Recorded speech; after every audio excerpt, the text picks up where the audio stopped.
인문학 얘기를 이제 해달라 그래서 제가 고민을 많이 합니다. 대개 이제 교회에서는 인문학 하면 별로 탐탁하게 생각을 안 합니다. 제가 처음 이 인문학을 시작을 할 때 기독교하고 인문학은 서로 이렇게 반대가 되는데 과연 교회 안에서 인문학이 통하겠습니까? 이렇게 얘기들 많이 합니다. 그런데 저는 좀 생각을 달리 해요. 우리가 예수님을 믿잖아요. 근데 예수님은 참 하나님이면서 참 인간입니다. 그리고 그 단테의 신곡을 보면 이제 우리가 이제 죽어서 천국에 가는데 어떤 사람이 천국에 가느냐 거기에 대한 이제 여러 가지 설명이 있는데 하나님과 인간을 알고 섬기는 자가 천국에 간다. 이제 그런 얘기가 있습니다. 하나님도 알아야 되지만 인간도 알아야 된다는 거죠. 예수님은 참 인간이니까 우리가 예수님을 통해서 인간이 어떤 존재냐 하는 것도 알 수 있고 또 예수님은 참 하나님이기 때문에 예수님을 통해서 하나님이 어떤 분이냐 하는 것도 알 수가 있습니다. 그냥 단순한 인문학이 아니고 기독교 인문학이다. 그러면 충분히 교회 안에서도 인문학은 가능하다. 저는 그렇게 생각을 합니다. 기독교를 통해서 인문학을 좀 보자는 겁니다. 그래서 반대할 건 반대하고 또 비판할 건 비판하고 수용할 건 수용하고 배울 건 배우고 뭐 이렇게 된다면 한국 교회나 우리 교인들한테 도움이 될 것이다. 전 그렇게 생각을 해서 지난 한 5년 동안 이제 인문학을 해왔습니다. 오늘 저는 이제 미래 준비라 하는 제목으로 말씀을 드리려고 해요.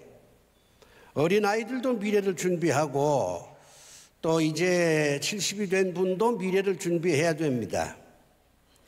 그런데 미래를 어떻게 준비하는 것이 가장 좋겠느냐? 오늘 본문에 지혜란 단어가 등장합니다마는 우리가 일반적으로 미래를 준비할 때는 사람마다 생각은 다르지만 저 같은 경우는 세 가지예요. 하나는 영적으로 준비하는 겁니다. 당연하죠. 또 하나는 도덕적으로 준비를 해야 됩니다.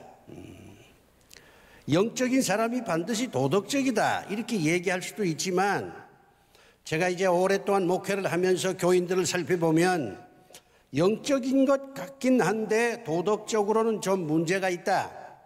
그런 교인들을 많이 봤어요.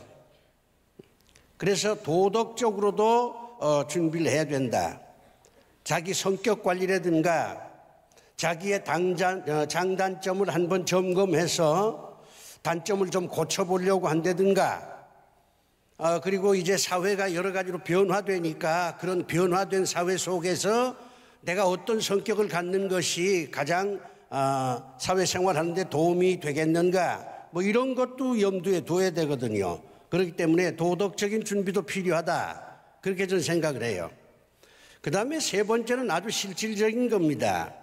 일을 준비해야 된다는 거죠. 일을 준비하지 아니하면 인생은 존재하지 않습니다.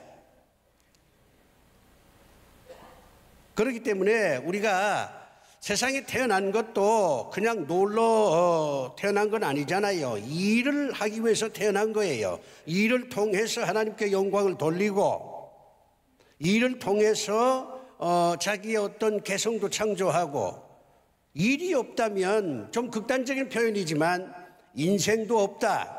이렇게 생각할 수 있습니다.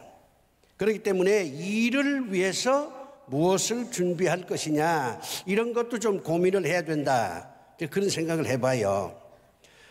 그래서 오늘 저는 강상중 박사라고 하는 사람을 먼저 소개를 하고 그 다음에 이제 인문학을 우리가 이렇게 이해하면 신앙생활 하는데 인생 살아가는데 큰 도움이 되겠다 하는 예를 톨스토옙스키 작품을 통해서 언급을 좀 하려고 합니다. 제가 이제 목사님한테 6시 40분에 끝내야 된다 그래요. 예, 6시 40분 좀 일찍 끝날랍니다. 5분 전에. 예. 뭐 일찍 끝내는 건 제가 아주 잘해요. 예. 대개 나이가 들면은 시간이 길어. 그러나 저는 지금 금년 74입니다. 그런데 강연을 많이 해봤기 때문에 5분 전에 끝납니다. 박수 치는 분, 자, 이래서 내가 인기가 있어요. 그리고 한 가지 여러분에게 양해를 구할 것은 이게 부흥회가 아닙니다. 제가 하나님의 말씀을 여러분에게 전하기 위해서 온 게 아니에요. 하나님의 말씀을 바탕으로 해서 이제 여러분들이 미래 준비를 어떻게 해야 될 것이냐 하는 것에 대한 말씀을 드리려고 하는 겁니다. 제가 일본에 자주 갑니다. 인문학 강의를 하기 위해서 자주 가는데 일본의 교포들을 만나보면요, 그 일본 교포 사회에서 제가 물어봤어요. 가장 존경하는 사람이 누구냐? 그랬더니 너나 할 것 없이 강상중 박사라 그래요. 일본 지식인들을 또 만나서 한국 사람 가운데 일본 지식인이 인정하는 우리 한국 출신 지식인이 누구냐 그러면 똑같이 강상중 박사를 얘기합니다. 그래서 제가 이분에게 좀 관심을 갖고 이분이 쓴 책을 이제 좀 읽어봤습니다. 근데 이분이요, 책 이름이 상당히 뭐라 그럴까? 신선하다 그럴까? 아니면 충격적입니다. 예를 들면 고민하는 힘, 고민이 힘이라는 겁니다. 이건 대단히 새로운 발상입니다. 우리는 영어가 힘이다, 건강이 힘이다, 이제 우리끼리 얘기지만 믿음이 힘이다 이렇게 얘기를 해요. 다 맞는 얘기입니다. 그러나 이 사람은 고민이 힘이라는 거예요. 고민하는 사람이 힘 있는 사람이 된다는 겁니다. 난 충분히 동의를 합니다. 악의 시대를 건너는 힘, 우리 사회가 악의 시대라는 거죠. 그러면 이 악한 시대를 우리가 뛰어넘어가려면 어떤 힘이 필요하냐? 힘에 대한 얘기를 굉장히 많이 해요.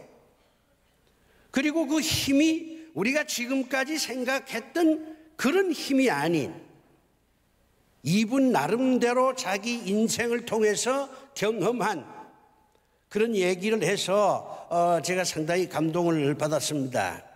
그래서 제가 젊은 사람들 모아놓고 강연할 때는 이분 얘기를 이제 하는 거죠. 자, 이분 얘기를 내가 요약해서 여러분에게 설명을 하려고 합니다. 이분이요, 21세기가 어떤 시대냐 하는 걸 나름대로 진단을 해요. 저는 우리나라의 장래가 어떻게 될 것이냐 하는 것에 대해서 참 많이 생각을 합니다. 어떤 사람은 긍정적으로 보고 어떤 사람은 부정적으로 보고, 장기적으로 보면, 멀리 보면 긍정적이다 이렇게 생각을 하지만 단기적으로 볼 때는 굉장히 부정적으로 봅니다. 그렇기 때문에 우리 예수 믿는 사람들이 우리 조국을 위해서 정말 기도를 많이 해야 된다 이렇게 생각을 합니다. 우리가 사는 이 시대가 어떤 시대일까? 한국이라고 하는 이 나라가 가지고 있는 특수한 조건을 제외하고 전 세계적으로 볼 때, 선진국들을 중심으로 해서 볼 때 강상중 박사는 그 특징을 몇 가지로 설명합니다. 첫째가 불확실하다는 겁니다. 내일을 아무도 몰라요. 그렇기 때문에 불안할 수밖에 없어요. 그리고 성장이 둔화될 수밖에 없다는 겁니다.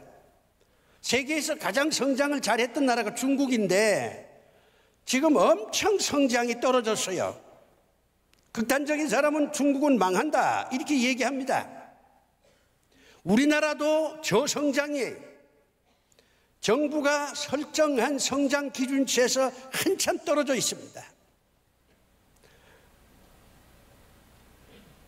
다시는 옛날처럼 이렇게 경제적으로 잘 사는 그런 나라가 되기는 어렵다, 이렇게 얘기하는 사람도 있습니다. 전 세계의 경제가 둔화될 수밖에 없다는 겁니다.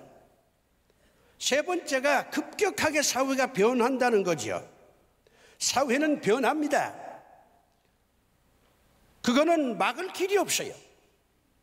그런데 이게 조금씩 변하면 괜찮은데, 왜냐하면 적응을 할 수 있으니까. 인간은 적응력이 아주 뛰어납니다. 그렇기 때문에 이게 잘 적응할 수 있을 텐데, 이게 너무 빨리 변하니까 적응 자체가 어려워요. 우울증 환자들이 급격하게 늘어나는 이유도 사회 변동이 너무 심하기 때문입니다. 앞으로 더 그럴 거예요. 그 다음에는 자연재해가 굉장히 많이 생길 겁니다. 뭐 쓰나미, 지진, 태풍, 이거 현대과학으로 어떻게 해볼 도리가 없어요. 우리나라도 지진에 대해서 안전지대가 아니다, 이렇게 얘기하는 사람이 있어요. 뭐 포항 뭐 그 정도지만 언제 서울에 지진이 터질지 알 수 없다, 이렇게 얘기합니다. 그 다음에 학력사회가 완전히 붕괴됩니다. 옛날에는 말이죠, 공부를 열심히 하면 미래가 보장이 됐어요. 어느 대학 출신이다 그러면 사회에 나와서 다 나름대로 좋은 직장 얻을 수 있었습니다. 그렇기 때문에 부모들이 정말 자식들 교육시키기 위해서 엄청 노력을 했거든요. 그런데 학력이 파괴되는 사회가 됐다 이거죠. 학벌이 별 의미를 갖지 못하는 그런 시대가 됐다는 겁니다. 이거는 긍정적인 효과도 있습니다. 공부 잘 못하는 사람도 여러 가지 기회가 균등하고 사회가 공정해지면 훨씬 더 행복한 삶을 살 수 있는 그런 얘기 아니냐, 이런 면에서 긍정적이지만 부정적인 면도 있어요. 그래도 지금까지는 내가 공부를 열심히 하면, 좋은 대학에 들어가면 그래도 미래가 어느 정도 열릴 것이다, 이런 나름대로 미래 예측이 가능했어요. 그래서 부모들도 자식들한테 공부하라 이렇게 얘기할 수 있었고, 학원도 보내고, 그리고 본인도 내가 노력하면, 내가 좋은 대학 나오면 뭐가 되겠지 하는 생각을 해서 열심히 공부도 했는데, 이제 그게 필요가 없는 거예요. 좋은 대학 나왔다고 해서 미래가 보장되는 게 아니라고 하는 겁니다. 이런 사회에 우리가 살고 있는 거예요. 그럼 이런 사회에서 살아남으려면 어떻게 해야 되느냐? 미래를 어떻게 준비를 해야 되느냐? 이게 지금 이 강상중 박사가 젊은 사람들한테 주는 메시지입니다. 나는 목사입니다. 영적인 준비가 필요하다는 거 100% 인정합니다. 그러나 영적인 준비만 가지고 충분히 모든 것을 준비했다고 볼 수 있냐? 그렇게는 생각 안 해요. 내가 아는 젊은이들 가운데 정말 영적으로 특별한 아이들이 있어요. 그런데 사회에 적응을 잘 못해. 시험 치면 떨어져. 도덕적인 준비도 필요합니다. 성품이 안 좋으니까, 성격이 안 좋으니까 직장에 들어가서 다른 사람하고 이게 서로 소통이 안 돼. 그래서 실패한 사람 많이 봤어요. 거기다가 이제 이 강상중 박사 얘기는, 이 사람도 기독교인입니다. 영적인 준비, 도덕적인 준비는 기본으로 하고, 그걸 바탕으로 하고 일에 대한 준비를 철저히 해야 된다. 그게 미래 준비의 가장 핵심이다, 이렇게 얘기하는 겁니다. 그렇다면 일이란 무엇입니까? 우리가 다 일하죠. 일이란 무엇이냐? 대부분의 사람들은요, 일하면은 돈하고 연결해요. 좋은 일이란 뭐냐? 돈 많이 버는 일. 생계 유지를 위해서 일이 필요하다, 이렇게 생각을 합니다. 그러나 이 강상중 박사는 일을 그렇게 접근하진 않아요. 돈이나 생계를 위해서 일하는 게 아니라는 겁니다. 일은 개인의 인격 형성에 굉장히 중요한 역할을 한다. 그렇게 가르칩니다. 맞는 얘기죠. 일이 즐겁고 또 일을 통해서 뭔가 창조적인 일들이 벌어지면 아주 개인의 성품도 온유해지고 자신감도 생기고 여유도 생겨요. 개인의 인격 형성에 일이 치명적인 영향을 준다는 겁니다. 그리고 이 양반은 이 일이라고 하는 것은 자기의 개성을 창조하는데 중요한 역할을 한다는 겁니다. 모든 인간은 다 다릅니다. 얼굴도 다르지만은 그 사람의 개성이 다 달라요. 근데 그 개성에는 좋은 개성도 있고 나쁜 개성도 있어. 개성을 성격이라고 얘기해도 좋습니다만은 어쨌든 개개인이 독특한 나름대로의 어떤 성품, 성격, 성향 이런 걸 가지고 있는데 거기에 영향을 결정적으로 끼치는 게 뭐냐? 일이라고 하는 겁니다. 옛날 프로이드라고 하는 심리학자는 뭐 어렸을 때의 무슨 경험, 어렸을 때 부모와의 관계 뭐 이런 것이 성격이나 성향을 결정하는데 아주 중요한 역할을 한다. 그렇게 주장을 했습니다. 나름대로 일리가 있어요. 근데 이 사람은 어렸을 때의 그런 것보다 그 사람이 어떤 일을 하느냐, 그것이 그 사람의 개성을 창조하는데 결정적인 역할을 한다는 겁니다. 저는 여기에 동의를 합니다. 그 다음에 이 사람은 일이 있어야 사는 보람이 생긴다는 거죠. 지금 청년 무슨 실업, 또 직장 없는 분들이 상당히 많잖아요. 그분들 참 안타까운 일입니다. 저는 개인적으로 정부가 통일보다는 먼저 정말 이 젊은이들 취업, 직장 얻지 못하는 사람들 일할 수 있도록 만들어주는 게 더 우선이라고 보는 사람이에요. 일이 없으면 사는 보람이 없어요. 일을 해야 아 내가 살았구나,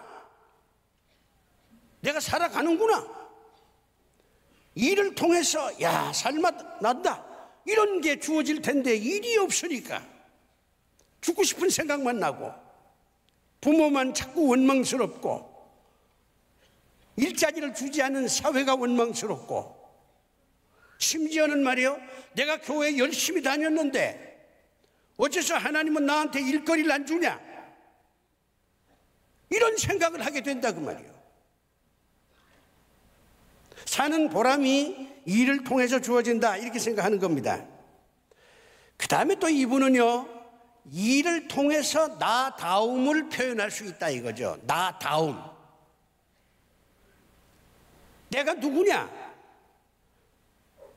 이거는 일을 통해서 다른 사람한테 보여줄 수 있다는 겁니다. 내가 일이 없으면 나를 보여줄 길이 없어요. 내가 일이 있어야 나는 이런 일을 하는 사람이야, 나는 이런 일을 통해서 사회에 봉사해, 나는 이런 일을 통해서 하나님께 영광을 돌려, 뭐 이렇게 얘기할 수 있는데 일이 없으니까 나를 표현할 길이 없어요. 전혀 새로운 접근을 하는 겁니다. 그래서 이분은 일을 이렇게 결론 짓습니다. 인생 그 자체다. 인생 그 자체다. 좀 극단적이다 이렇게 생각할 수 있지만 뭐 강조하는 입장에서 충분히 이해가 됩니다. 그렇다면 우리가 일을 어떻게 볼 것이냐 하는 겁니다. 일을 어떻게 볼 것이냐. 여러분들이 지금 일을 하고 있는데 여러분이 하는 일에 대해서 어떤 시각을 갖고 있습니까? 우리가 이제 젊었을 때 연애를 하면 자, 내 남자친구가 어떤 일을 하잖아요.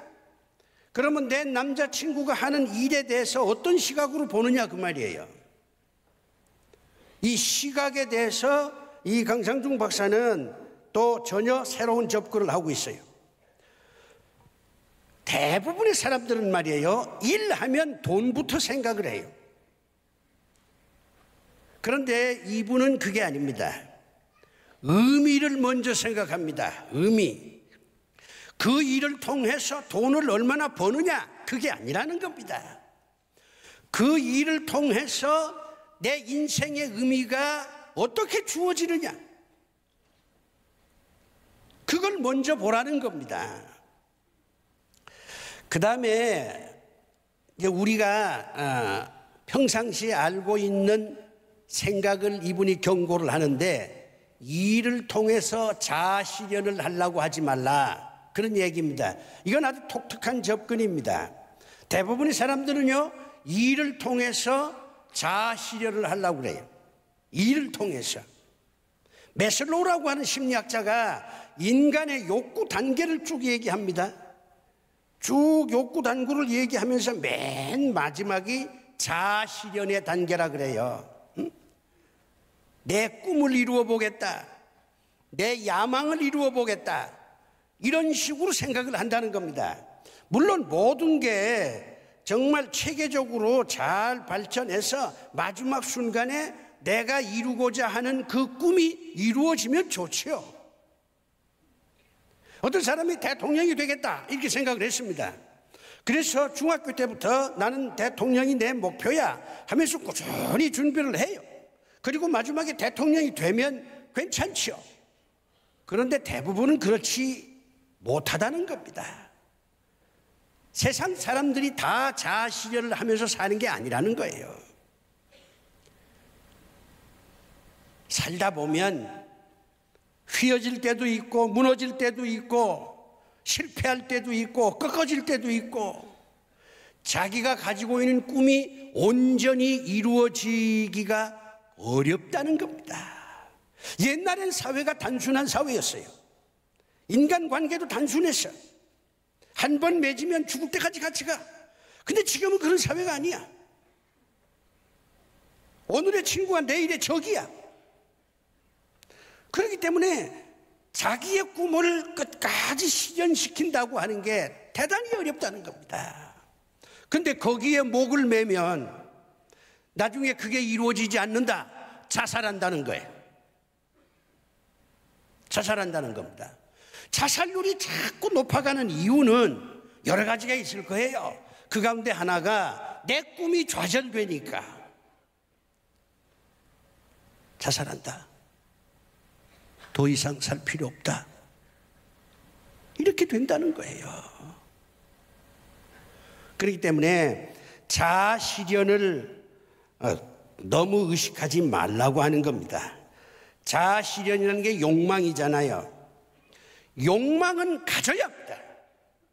그러나 욕망을 관리할 수 있는 능력이 있어야 돼요. 욕망을 관리하지 못하면 욕망에게 먹혀요. 이런 것들을 교회가 가르쳐줘야 된다, 저는 그렇게 생각하는 거죠. 그 다음에 많은 것을 이루려고 하지 말라. 많은 것을 이룰 수도 없다. 우리 사회가 그렇게 한 사람이 많은 걸 이룰 수 있도록 내버려 두질 않는다. 왜? 치열한 경쟁 사회이기 때문에 한 사람이 이것도 갖고 이것도 갖고 이것도 갖고 불가능하다. 그렇게 하다 보면 그건 죽는다. 많은 것을 이루려고 하지 말라. 그저 내가 살면서 한두 가지 이루고 살면 그것도 다행이라고 생각하라. 아주 현실적인 얘기입니다.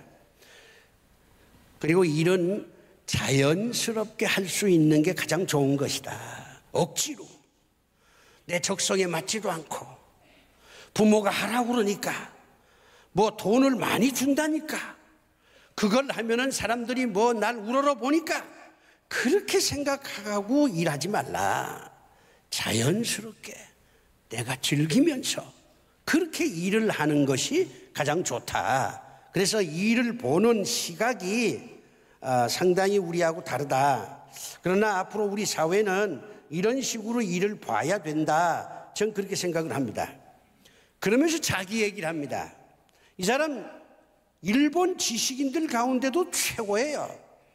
한국인으로서 최초로 동경대학 교수가 됐어요. 일본에서 총장까지 하고 일본 사람들도 이 사람을 최고로 칩니다. 그러면서 자기 얘기를 하는 겁니다. 나는 이렇게 미래를 준비했노라. 이 얘기를 하는 거예요. 17살 전까지는 평범하게 살았대요. 여러분이 일본을 몰라서 그런데 일본 교포들은요 엄청 푸대접 받고 삽니다. 한국인으로서 일본에서 산다는 건요 굉장히 힘든 거예요. 어머니가 이 강상중 박사에 대해서 기대하는 건 뭐냐면 야구 선수 되는 거라 그랬어요. 야구 선수. 야구 선수 하면은 먹고 사니까. 그러다가 17살 되는 해에 야구가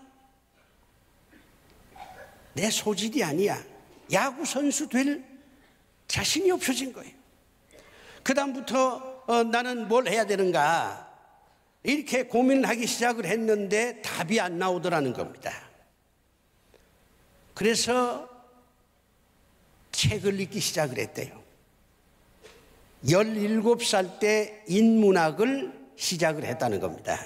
인문학 하면요 주로 문학, 역사, 철학 이 세 가지를 인문학이라고 합니다. 요즘에는 뭐 여기다가 뭐 심리학도 들어가고 사회학도 들어가고 다 많이 들어가지만은 기본적으로 인문학 하면은 문학, 역사, 철학 이 세 가지예요. 그 시절에 일본의 젊은이들이요 여기에 관심이 없다는 겁니다. 그런데 자기는 17살 때부터 인문학에 관심을 갖고 문학이라든가 역사, 철학책을 읽기 시작을 했다. 그렇게 고백을 합니다. 이 사람이 와세다 대학 들어갔습니다. 와세다 대학 들어가는데 그때 일본에요 두 가지 현상이 있었어요. 학생들이 매일 데모를 했습니다. 일본의 학생운동 굉장히 치열했습니다. 뭐 적군파라는 것도 있었고요.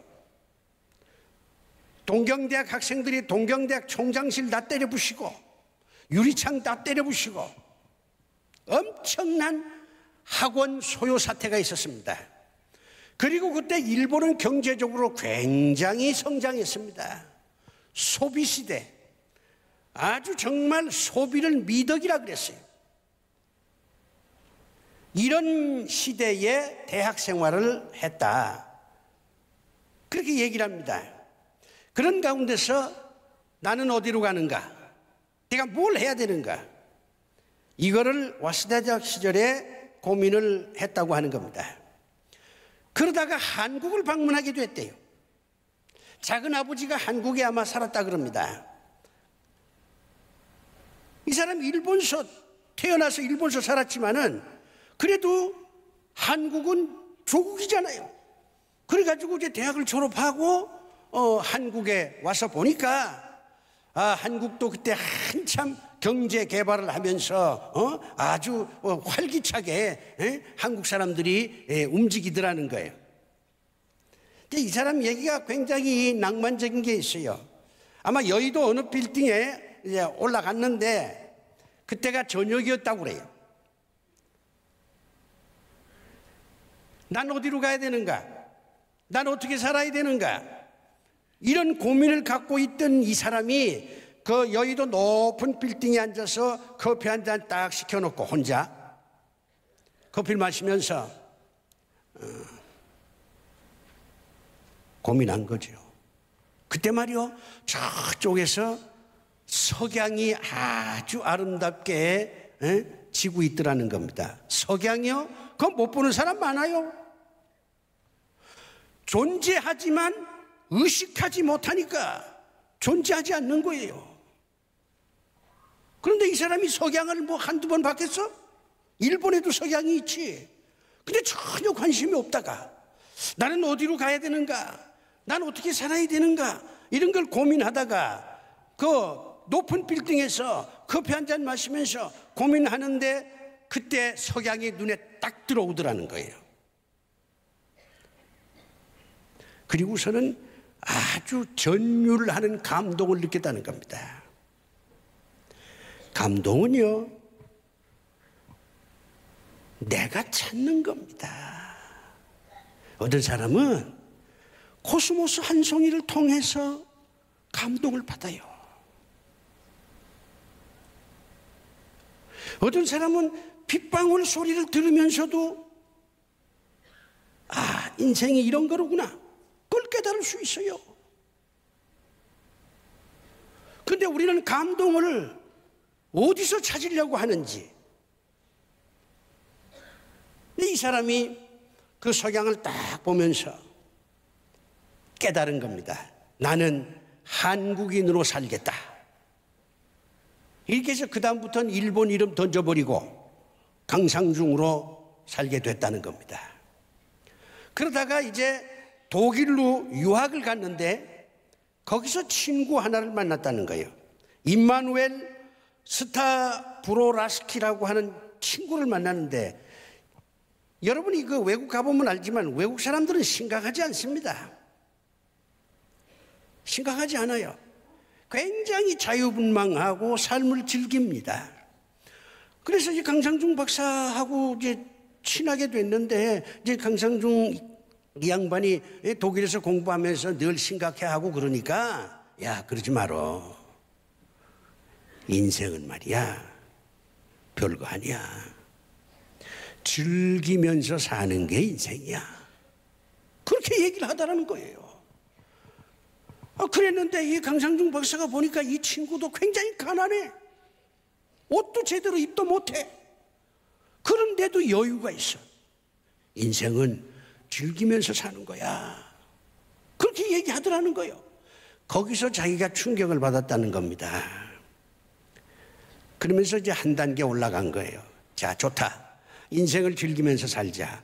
그런데 어떻게 사는 게 인생을 즐기는 거냐? 요게 지금 남은 겁니다. 이렇게 해서 이제 미래 준비를 하는데 인문학을 계속 독서를 했답니다.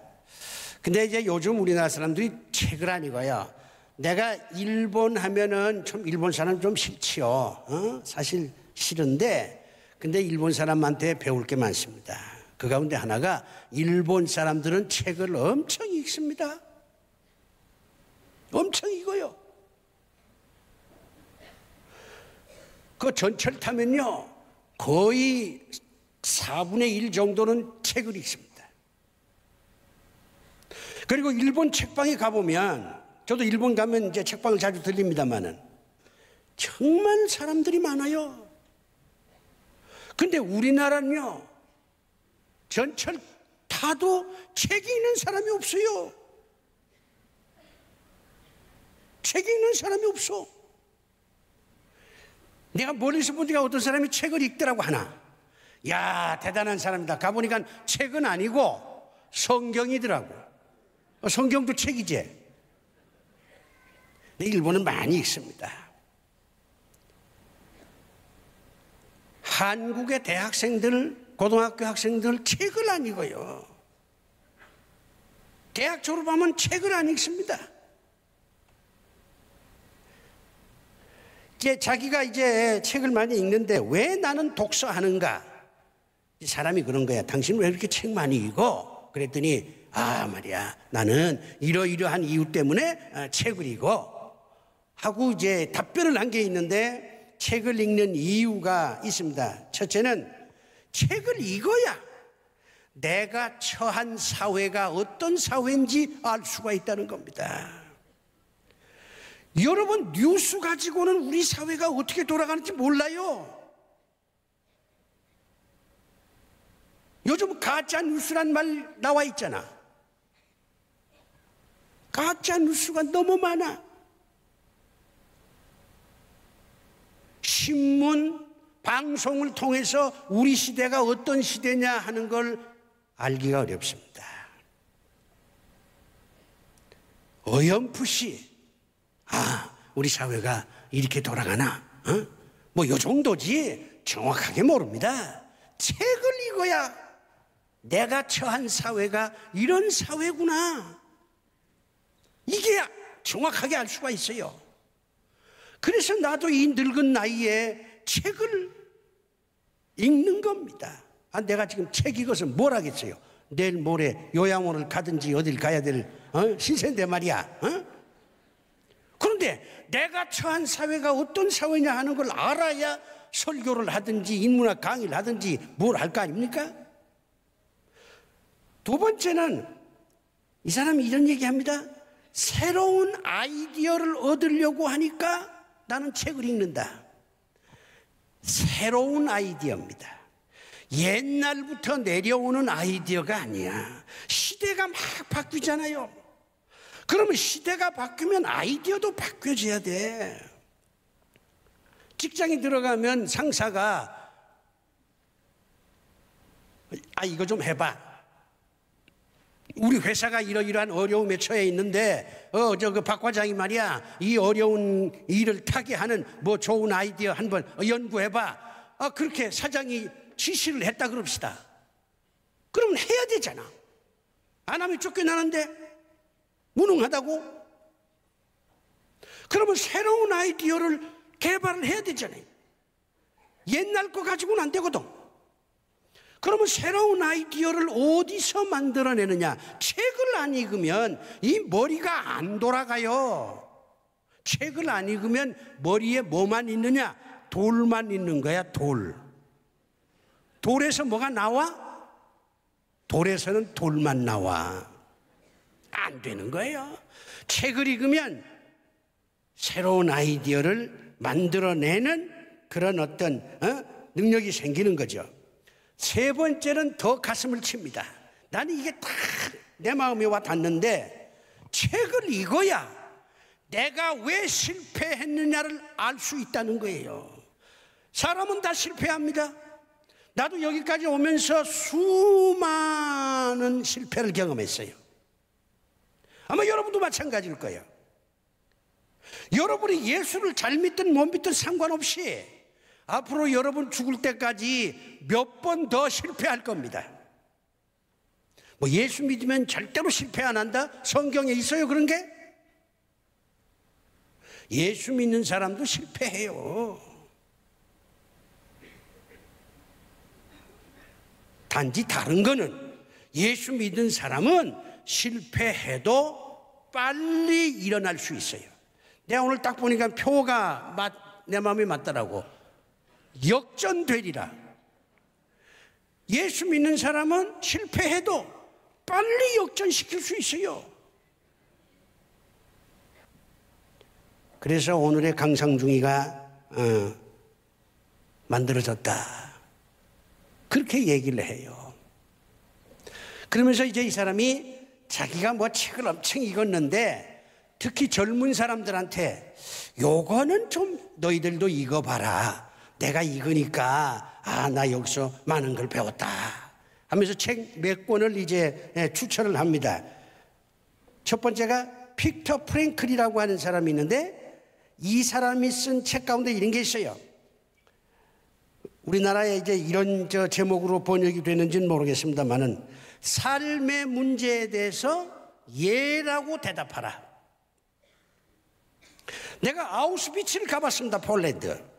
그 아우슈비츠에서 그 유태인들이 엄청 죽었거든요. 그런데 거기서 이 사람이 살아남았어요. 거기서 살아남았어. 이 사람 정신과 의사입니다. 그래서 나중에 당신 어떻게 살아남았냐 그랬더니 나는 그 아우슈비츠 그 수용소에서 말이야 수많은 사람들이 매일매일 죽는데 나도 불안하고 참 힘들었다. 그렇지만은 나는 그 속에서도 하루하루 내가 오늘 왜 살아야 되느냐 삶의 의미에 대해서 관심을 가졌다. 내일 죽을지도 모르니까 오늘 내가 운동장에 있는 돌 하나를 내가 줍는 거 그것도 의미가 있다 이거야. 내가 돌 하나를 주어야 다른 사람이 안 다치니까. 내 옆에 죽어가는 사람 그 사람 이름도 모르고 대화도 안 해봤지만 죽어가고 있어. 내가 저 사람을 위해서 잠시 기도하는 거 그것도 내 인생에 의미가 있다. 모든 자기의 행동에 의미를 부여하면서 살았기 때문에 나는 견딜 수 있었다. 이렇게 얘기하는 거예요. 모든 삶의 문제에 예라고 대답하라. 연애하잖아요? 헤어지잖아요? 연애가 뭐냐? 헤어지는 거예요. 연애는 헤어지는 거야. 반드시 헤어지게 됐어요. 그러면 어떤 사람은 자살해. 어떤 사람은 네가 날 배신할 수 있어? 욕을 해. 어떤 이제 청년은 화가 나니까 그 여자 어디서 골목에서 만나서 두들겨 패기도 하고. 그러지 말라는 거예요. 자, 헤어졌어. 얘라고 하라 이거야. 그래, 때가 되니까 헤어졌지. 응? 너도 가고 나도 가야지. 응? 그렇게 하고 살아야지. 거기에 목매여서 네가 나를 배신했느니 배신 안 했느니 죽인다 살린다 그러지 말라는 거예요. 가난이 어때서? 가난을 즐기면 되는 거야. 복권 살라고 하지를 말고 가난을 즐겨. 아니 어떻게 가난을 즐깁니까? 그 방법이 있지. 우리 장로님, 내가 아는 장로님이 6.25 때 이북에서 내려왔어. 그런데 내려올 때 금덩어리를 가지고 왔대. 왜냐하면 화폐는 안 되니까. 근데 금덩어리를 이 배에다 찼대더구만. 잔뜩 금덩어리를 배에다 차고 피난 오고 어디 왔냐면은 대천 해수욕장까지 왔대. 여러분 6.25가 터져도요 바다는 있습니다. 6.25가 터져도 더우면 해수욕 해야 됩니다. 방법이 없어요. 뭐 전쟁 났다고 해수욕 안 해? 막 더우니까 다 대천 바다에 뛰어들어서 해수욕을 하더라는 거야. 근데 이 양반은 못하는 거야. 여기 금덩어리를 갇혀 있으니까 이건 놔두고 말이야 어떻게 가? 누가 가지고 가면 어떻게? 그래서 바다를 봤지만 나는 해수욕을 못했다 이거야. 얼마나 힘들었는지 모른다는 거야. 근데 다른 사람들은요 아주 펄펄 날더래. 가난도 즐기는 지혜가 있으면 충분히 가난을 즐길 수 있습니다. 오죽했으면 우리 예수님도 가난한 자가 복이 있다 그래요. 응? 예수 믿으면 부자 된다. 이거 새빨간 거짓말입니다. 나는 봤어요. 내가 33년 목회했는데 엄청 예수를 잘 믿는데도 여전히 가난하더라고. 그렇다고 뭐 예수 믿으면 모두가 가난하냐? 그렇진 않습니다. 예수 잘 믿어서 부자 된 사람 나 많이 봤어요. 그러니까 그거는 우리 소관이 아니야. 그저 하나님께 맡기고 하나님이 가난하게 살려면 예, 부자로 살라 예, 그리고 사는 게 좋다 이거지. 다니엘 디포라고 하는 영국 사람이 쓴 로빈son 크루소라고 하는 책이 있습니다. 이거 아마 여러분 다 읽었을 거예요. 이거를 아주 권장합니다. 왜? 자본주의 정신을 이해하는데 굉장한 도움이 됐다는 거예요. 로빈son 크루소가 그거 아니에요. 배 타고 가다가 풍랑 만나서 섬에 들어갔습니다. 섬에 들어갔어. 아무도 없잖아요. 그런데 이 사람이 거기서 자살하지 않습니다. 외롭다고 우울증에도 안 걸려요. 자기가 이제 막 돌아다니면서 뭐 나무도 가져오고 집도 짓고 폐품도 모집해서 뭘 만들고 그렇게 해서 자기의 삶을 살아가는 겁니다. 이 사람이 얘기하는 자본주의는 뭐냐면, 자본주의의 특징은요, 한마디로 말하면 모든 책임은 나한테 있다, 내 하기 나름이다, 이렇게 생각하는 게 자본주의입니다. 개인의 능력, 못 살면 이거는 내가 게을러서 내가 공부를 안 해서 말이야, 이거 나 때문이야. 이게 자본주의 정신이에요. 사회주의는 뭐냐? 사회주의는 내가 못 살고 하는 거 다 사회 탓이야, 국가 탓이야. 내가 못 사는 거 사회가 잘못됐어. 내가 이렇게 어려운 거 그 국가가 나를 돌보지 않아서 그래. 이게 사회주의입니다. 근데 이 사람은 자본주의 세계 속에서 사니까, 일본이 자본주의잖아요. 로빈son 크루소를 통해서 외딴 섬에 던져줘도 자살하지 않고 그 상황을 최대한으로 이용하고 거기에 적응하면서 이것도 만들고 저것도 만들고 그러다가 결국에는 지나가는 배의 구조를 받아서 살아남는 거예요. 그러니까 여러분도요, 나라가 나한테 뭘 해주겠지 이런 생각하면 안 됩니다. 그건 나라가 알아서 하는 거예요. 여러분 스스로가 내가 내 인생에 책임을 져야지. 내가 행복하고 불행한 것도 내 책임이야. 이런 생각을 가지고 살아야지. 부모 탓하고 나라 탓하고 뭐 누구 탓하고 이래가지고는 안 됩니다.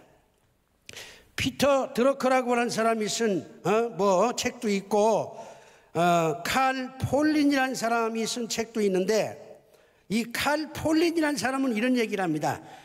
100년의 역사를 쓰는 거예요. 100년의 역사. 멀리 보면서 생각하라 그런 얘기입니다. 코앞에 있는 것만 보고 생각하면 안 되고 멀리 보면서 생각하고 일도 하고 사람도 사귀고 그렇게 하라. 이제 그런 얘기예요. 이제 저는 제 얘기를 하려합니다. 서울대학에서요. 서울대학이 굉장히 건방진 대학입니다. 왜냐하면 내가 못 들어갔으니까. 그런데 그것보다 더 건방진 게 아니 한 십몇 년 전에 말이요. 신문을 보니까 서울대학교 추천도서 100권이라는 게 있어요. 그거 여러분 인터넷 쳐보면 다 나옵니다. 서울대학에 들어오려면 최소한도 이 100권을 읽고 들어오라 이겁니다. 그래 내가 이렇게 봤더니 내가 한 50권은 이미 읽었더라고. 근데 나도 다 못 읽은 거야. 그런데 말이야 젊은 아이들 보고 이거 다 읽고 들어오라. 대한민국 교수들 가운데 이거 다 읽은 사람 아마 한 사람도 없을 거예요. 자기 전문 분야의 책만 하지.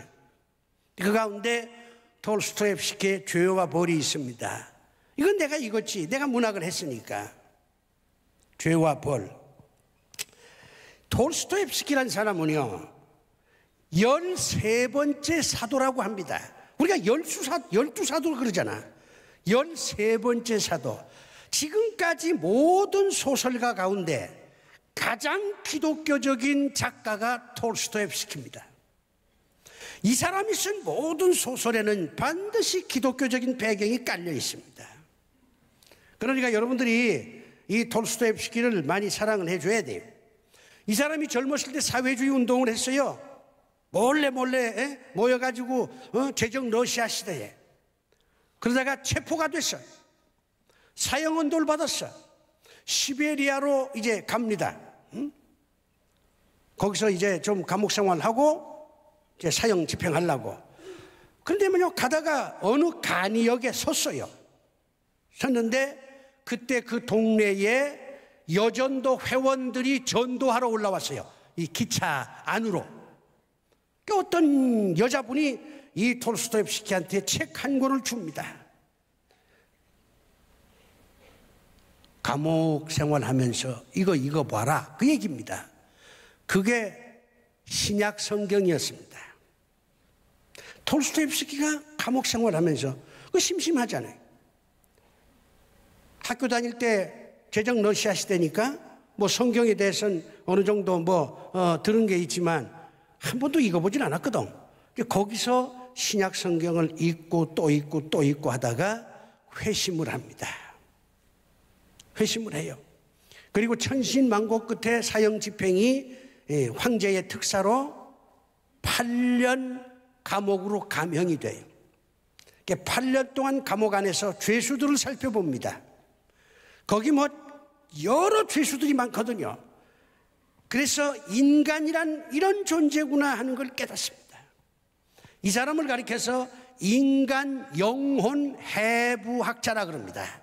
인간의 영혼을 아주 세밀하게 날카롭게 잔인하게 해부를 해요. 인간이라는 이런 존재야. 그럼 이런 존재가 어떻게 구원을 받아? 예수 믿어야 구원받아. 그래서 13번째 사도다. 그렇게 얘기하는 거예요. 이 사람은 치명적인 약점이 많습니다. 가난. 게다가 간질병 환자입니다. 도박. 예수 믿는 사람들 가운데도 고스톱 하는 사람 참 많더라고. 뭐 하지 말라는 얘기는 아닌데 좀 그것도 좀 살펴가면서 해야지. 내가 프랑크푸르트 공항에서 내렸는데 비행기가 안 떠가지고 한 몇 시간 있어야 돼요. 그런데 말이요, 그 공항 안에 우리 한국 관광객들이 앉아가지고 고스톱 치고 앉아 있더라고. 이 도박. 그 다음에 8년 동안의 그 처참한 감옥 생활. 이런 그 아주 밑바닥 인생을 살았어요. 그런 가운데서 인간이 어떤 존재냐, 나는 어떤 존재냐, 이런 거에 대한 통찰을 통해서 대문호가 됐습니다. 죄와 벌, 여기에는요 굉장히 기독교적인 얘기가 많아요. 한번 읽어보세요. 근데 기도 많이 하고 읽어야 돼. 왜? 펼치면 졸려요. 졸려. 그럼에도 불구하고 주여 믿습니다 하고 끝까지 가면 나중엔요 엄청난 감동이 주어져요. 그러니까 이제 이 교회 안에서 하는 행사니까 여러분 교회 행사에 잘 참여하시고, 그러나 이제 기도는 좀 가지 말고 그 시간에 책을 읽어. 아니면 기도원에 이 책 가지고 가서 기도는 한 30분만 하고 앉아서 이 책을 한번 읽고 오면 큰 감동을 받을 거예요. 라스콜리니코프라고 하는 23살짜리 법학도가 어떤 생각을 하냐면, 왜 이렇게 세상이 억울하냐 이거야. 왜 가난한 사람들은 이렇게 못 살고 말이야. 저 황제 측근들은 저렇게 호화롭게 살고 말이야. 왜 세상이 이렇게 개판이냐. 그게 불만을 갖고 있는 거예요. 그래서 이 사회를 어떻게 좀 혁명을 해야 되겠다. 뒤집어야 되겠다. 더 살기 좋은 그런 사회를 만들어야 되겠다. 이런 생각을 골방에서 합니다. 그럼 어떻게 해야 되느냐. 내 주변에 있는 사람 가운데 아주 악질을 내가 죽여야 된다 이거야. 그래가지고 전당포 노파를 죽여요. 근데 전당포 노파를 죽이고 도망가다가 그만 그 전당포 노파 누이 동생한테 들켜. 그래서 누이 동생까지 죽여요. 살인입니다. 그렇게 이제 도망댕기죠. 그러다가 소니아라고 하는 여자를 만납니다. 이 여자가 아주 특이합니다. 이 소니아는 가족들이 너무너무 가난하니까 다 굶어 죽게 됐어. 그래가지고 가족들을 살리기 위해서 내가 뭘 해야 되느냐 생각한 끝에 매춘부가 됩니다. 몸을 파는 여자야. 그래가지고 가족들을 이제 살려냅니다. 이 소니아를 만납니다. 그런데 이 대학생이 말이야 소니아를 만났는데 이게 매춘부 같지가 않아. 말도 점잖하게 하고 기품이 있고 말이야. 그래서 상당한 관심을 갖게 됩니다. 가까워지죠. 소니아대로 이 23살짜리 대학생을 딱 보니까 이게 무슨 죄를 지어서 도망댕기는구나. 그걸 알아요. 그래가지고 불쌍하잖아요.